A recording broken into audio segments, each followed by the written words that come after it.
मेरे गांव में एक पुरानी खंडहर हवेली है जिसमें करीब 65 सालों से वहां कोई नहीं रहता।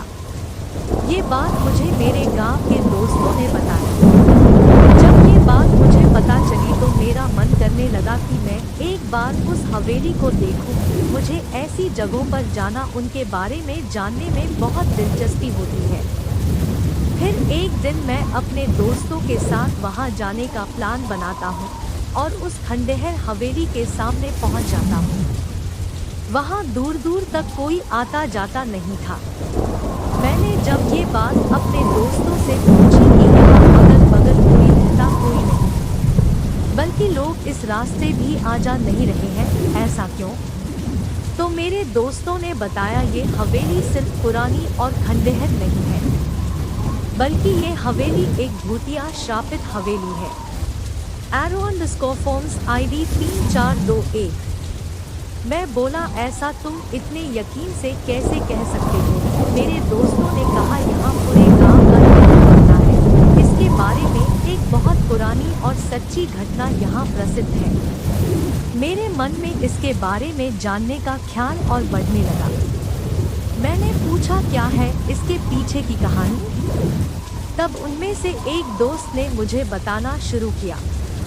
आज से करीब 65 साल पहले इस हवेली के मालिक बहुत बड़े जमींदार हुआ करते थे। उनकी एक पत्नी भी थी जो बहुत सुंदर थी, उनका नाम सुलेखा था। उस समय ही डाकुओं के भी खौफ से लोग डरते थे।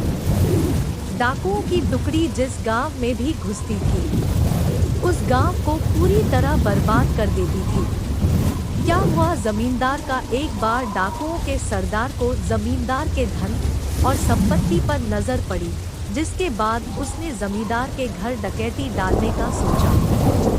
इस पर सभी डाकुओं ने हाँ कर दिया। फिर एक दिन वो भी गया जो जमींदार ने कभी सोचा भी नहीं होगा।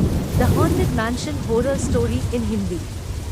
डाकुओं ने एक दिन जमींदार के हवेली पर रात में डकैती मार दी। जमींदार ने भी अपनी सुरक्षा के लिए पहले से ही कुछ सिपाही और नौकर रखे हुए थे, जो डाकुओं के हवेली पर आने पर उनसे लड़ पड़े। क्योंकि जमींदार के सिपाही और नौकर बहुत कम और साधारण हथियार के साथ थे, वहीं डाकुओं की संख्या बहुत ज्यादा थी और अच्छे हथियार के साथ लैस थे, जिसकी वजह से जमींदार के सिपाहियों और नौकरों को कुछ ही देर में मार डाला। ये सब जमींदार देखने के बाद सोचा, इससे पहले कि डाकू हवेली का दरवाजा तोड़कर अंदर घुस जाए, उसे अपनी पत्नी और खजाने को छुपा देना चाहिए।